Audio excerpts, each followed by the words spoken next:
పాంచాల రాజధాని వచ్చేసి అచ్చిత్రం. పాంచాల అచ్చిత్రం బరేలీ, ఇది కూడా ఉత్తరప్రదేశ్లోనే వస్తుంది. ఈ కురు, పాంచాల ఇవన్నీ కూడా మహాభారతానికి సంబంధించినటువంటి ప్రదేశాలు. అలాగే మనకు పశ్చిమ వాయువ్యంలో మస్త అనేటటువంటి మహాజానపదము, దీని రాజధాని విరాట్పురము. రాజస్థాన్ ప్రాంతంలో మస్త అనేటటువంటి మహాజానపదంకి విరాట్పురం అనేటటువంటి రాజధాని కలదు. ఈ విరాట్పురంలో మహాభారతంలో పాండవులు అరణ్యవాసం వెళ్ళినప్పుడు ఈ విరాట్పురంలో ఉన్నటువంటి రాజు అంతఃపురంలో వివిధ మారువేషాలలో ఇక్కడ నివసించినట్లు మహాభారత ఘట్టంలో తెలియజేయుచున్నది. అలాగే నెక్స్ట్ మధ్యప్రదేశ్. ముందైతే మనము ఉత్తరప్రదేశ్లో ఉన్నటువంటి మధుర గురించి తెలుసుకున్నాము. మధుర రాజధాని సురసేన, ఇది శ్రీకృష్ణుని జన్మస్థలము, యమునా నది ఒడ్డున కలదు. ఆ తర్వాత కురు గురించి కూడా తెలుసుకున్నాము. కురు రాజధాని వచ్చేసి హస్తినాపురము. ఆ తర్వాత పాంచాల, ఇది కూడా ఉత్తరాఖండ్, ఉత్తరప్రదేశ్ పరిసర ప్రాంతాల్లో వస్తుంది. ఈ పాంచాల రాజధాని వచ్చేసి అచ్చిత్రం బరేలీ అనేటటువంటి ప్రాంతంలో యూపీ ఉత్తరప్రదేశ్లోని పాంచాల మహాజానపదం రాజధాని అచ్చిత్రం బరేలీ అనేటటువంటి ప్రాంతంలో వస్తుంది. పాంచాల తర్వాత కోసల, దీని రాజధాని వచ్చేసి శ్రవస్తి. కోసల వచ్చేసి అయోధ్య, రామునికి సంబంధించినటువంటి ప్రాంతము. కోసల రాజధాని అయోధ్య, శ్రవస్తి అవధ్ అని పిలుస్తారు. ఇది అయోధ్య వచ్చేసి శ్రీరాముని జన్మస్థలముగా భావిస్తాము. బాల్యమునకు సంబంధించినటువంటిది అయోధ్య. ఆ తరువాత మల్లా, దీని రాజధాని వచ్చేసి కుషినారా. ఇది గోరఖ్పూర్, ఇది కూడా ఉత్తర భారతదేశానికి సంబంధించినటువంటిదే. ఆ తర్వాత మనకి వస్తా, కౌసంబి, అలహాబాద్, ఇది కూడా ఉత్తర భారతదేశానికి సంబంధించినటువంటిదే. కాశీ, వారణాసి, ఇది శివునికి సంబంధించినటువంటిది, గంగా నది ఒడ్డున వస్తుంది. మీకు మళ్ళీ నేను ఒకసారి వివరిస్తున్నాను. ఉత్తర భారతదేశంలో మొదట మనకు మధుర, దీని రాజధాని వచ్చేసి సురసేన, శ్రీకృష్ణుని జన్మస్థలమునకు సంబంధించినది. శ్రీకృష్ణుని తండ్రి అయినటువంటి వసుదేవుని పూర్వీకులైనటువంటి సురసేనుని పేరు మీదుగా సురసేన అనేటటువంటి రాజధాని పేరు వచ్చినది. పాంచాల, దీని రాజధాని వచ్చేసి అచ్చిత్రం. పాంచాల రాజధాని అచ్చిత్రం బరేలీ ప్రాంతంలో కలదు. ఇది కూడా ఉత్తరప్రదేశ్, ఉత్తరాఖండ్ ప్రాంతాల మధ్య విస్తరించి ఉన్నది. కోసల శ్రవస్తి అయోధ్య, రామునికి సంబంధించినటువంటి ప్రాంతము. అయోధ్య శ్రీరాముని జన్మస్థలముగా పేర్కొంటారు. తర్వాత మల్లా, కుషినారా, ఇది గోరఖ్పూర్ ప్రాంతంలో వస్తుంది. ఇది కూడా ఉత్తరప్రదేశ్, ఉత్తర భారతదేశంలోనే కలదు. వస్తా, కౌసంబి, ఇది కూడా యూపీకి సంబంధించినటువంటిదే. కాశీ, వారణాసి గంగా నది ఒడ్డున కలదు. ఈ కాశీ, వారణాసి శివునికి సంబంధించినటువంటిది. ద్వాదశ జ్యోతిర్లింగాలలో ఒకటైనటువంటి కాశీ విశ్వనాథుని ప్రదేశము. కాశీ రాజధాని వచ్చేసి వారణాసి. ఇవన్నీ కూడా ఉత్తరప్రదేశ్ ప్రాంతంలో వెలసినటువంటి మహాజానపదాలు. ఉత్తరప్రదేశ్ ప్రాంతంలో, ఉత్తరాఖండ్ ప్రాంతంలో వెలసినటువంటి మహాజానపదాలు. దీని తర్వాత బీహార్లో 3 మహాజానపదాలు వెలిసినాయి. వజ్జి, అంగ, మగధ. మొదటది వచ్చేసి మగధ, దీని రాజధాని వచ్చేసి రాజగృహము, పాటలీపుత్రము, గిరివ్రజ, దీని రాజధాని పేర్లు. మగధ వచ్చేసి బింబిసారునికి సంబంధించినటువంటిది.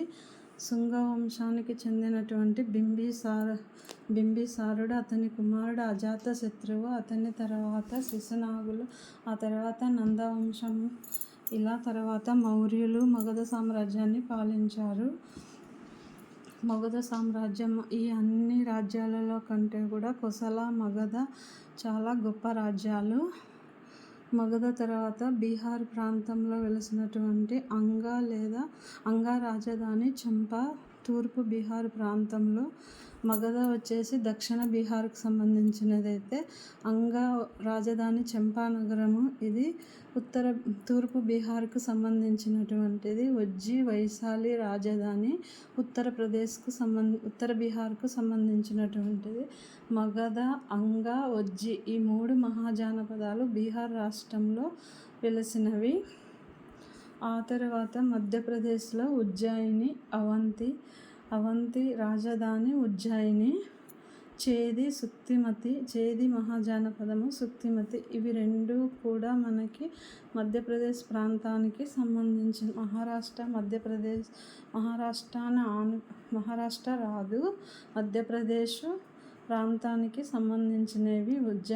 అవంతి, ఉజ్జయిని, చేది, సుక్తిమతి. ఆ తర్వాత అస్మక వస్తుందండి. ఇక్కడ మనకి మహారాష్ట్ర తగులుతుంది. ఆ తర్వాత తెలంగాణ ప్రాంతం సరిహద్దులలో తెలంగాణ, మహారాష్ట్ర సరిహద్దు ప్రాంతాలు రావచ్చు. ఇప్పుడైతే ప్రస్తుతము అస్మక రాజధాని పైథాన్ అని ఇలా పిలుస్తారు. దక్షిణ భారతదేశంలోని మహాజనపదం అస్మక, ప్రతిష్టాన, పైథాన్, బోధన్. ప్రస్తుతం తెలంగాణలోని బోధన్ ప్రాంతము. దక్షిణ భారతదేశంలో వెలసినటువంటి ఒకే ఒక మహాజనపదం అస్మక. దీని రాజధాని వచ్చేసి బోధన్, పైథాన్, పోతాన్ అని ఇలా పేర్లు కలవు. మీకు మళ్ళీ ఒకసారి వివరిస్తాను. పశ్చిమ వాయువ్యంలో పశ్చిమం అయితే వాయువ్య భాగంలో గాంధార మహాజనపదము రాజధాని తక్షశిల.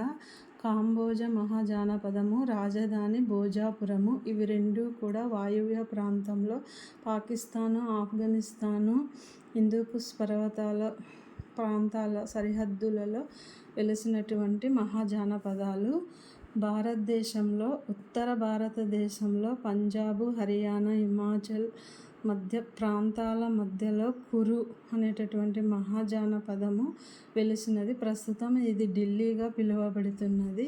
కురు వచ్చేసి మహాభారతంలోని కౌరవులకు సంబంధించినటువంటి కురు వంశము అని పిలుస్తారు కదా, ఇది మహాభారతంలోని కౌరవులు, పాండవులకు సంబంధించినటువంటిది. కురు రాజధాని వచ్చేసి హస్తినాపురము యమునా నది ఒడ్డున కలదు. ఇంద్రప్రస్థాన అని కూడా మరో పేరు కలదు కురు రాజధానికి. ఆ తరువాత ఉత్తరప్రదేశ్, ఉత్తరాఖండ్ ప్రాంతాలలో వెలిసినటువంటి ఈ ఉత్తరప్రదేశ్లో ఉన్నటువంటి మహాజనపదాలు. మొదటైతే మధుర గురించి తెలుసుకుందాం. మధుర రాజధాని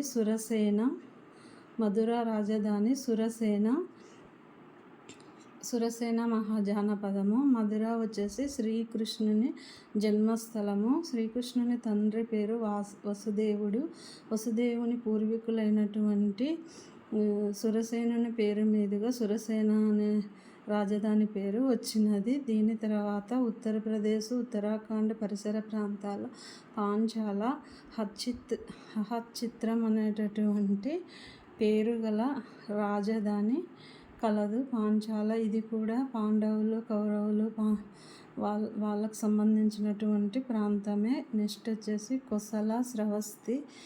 ఇది వచ్చేసి అయోధ్య, రాముని జన్మస్థలము. అయోధ్య రామునికి సంబంధించినటువంటిది. కోసల, శ్రవస్తి, సాకేతపురము, అయోధ్య, అవధని కోసల రాజధాని పేర్లు. ఆ తర్వాత మల్లా కుషినారా, ఇది గోరఖ్పూర్, ఇది కూడా ఉత్తర భారతదేశమే. వస్తా, కౌసంబి, ఇది కూడా ఉత్తరప్రదేశే. కాశీ, వారణాసి, ఇది శివునికి సంబంధించినటువంటిది. ఆ తర్వాత బీహార్లో 3 వస్తాయి. దక్షిణ బీహారులో మగధ వస్తుంది. తూర్పు బీహారులో అంగా వస్తుంది. ఉత్తర బీహార్లో వజ్జి వస్తుంది. వజ్జి రాజధాని వచ్చేసి వైశాలి. అంగా రాజధాని వచ్చేసి చంపా. మగధ రాజధాని వచ్చి రాజగృహము, పాటలీపుత్రము. ఆ తర్వాత మధ్యప్రదేశ్లో ఉజ్జయిని. అవంతి మహాజనపదము రాజధాని ఉజ్జయిని వస్తుంది. చేది సుక్తిమతి సోతివతి అనేటటువంటి ఇంకొక మహాజానపదము కలదు. అయితే ఇవన్నీ కూడా ఉత్తర భారతదేశంలో వస్తే, దక్షిణ భారతదేశంలో ఒకే ఒక మహాజానపదము అస్మక వస్తుంది. ప్రస్తుతం తెలంగాణలోని బోధన్ ప్రాంతము రాజధాని అవుతుంది. దీనికి పోతన్, పైథాన్, బోధన్ అని ఇలా రాజధాని పేర్లు కలవు. కుసినారా ఈ మల్లా ఉత్తరప్రదేశ్లో ఉన్నటువంటి మల్లా మహాజానపదం కుసినారా. ఇది బౌద్ధ జైన మతాలకు సంబంధించినటువంటిది. మనకు దీని మీద ఏమైనా ఎగ్జామ్లో అడిగే అవకాశం ఉంది కాబట్టి కుసినారా మల్లా మహాజానపదం రాజధాని కుసినారా. మల్లా రాజధాని కుసినారా. ఈ మహాజానపదం బుద్ధుడికి మహావీరునికి సంబంధించినది. కుసినారా బుద్ధుడు నిర్యాణము మరణించిన ప్రదేశము. పావాపురిలో మహావీరుడు నిర్వాణం చెందిన ప్రదేశము. కుసినారా బుద్ధునికి సంబంధించినది, పావాపురి మహావీరునికి సంబంధించినటువంటిది. ఈ మహాజానపదాల గురించి బౌద్ధ మత గ్రంథమైన అంగుత్తనికాయ అనేటటువంటి గ్రంథములో మనకు తెలియజేయబడినది. నేను చెప్పినటువంటి ఈ 16 మహాజానపదాలు మీకు నచ్చినట్లయితే లైక్ చేయండి, షేర్ చేయండి, సబ్స్క్రైబ్ చేసుకోండి నా ఛానల్ని.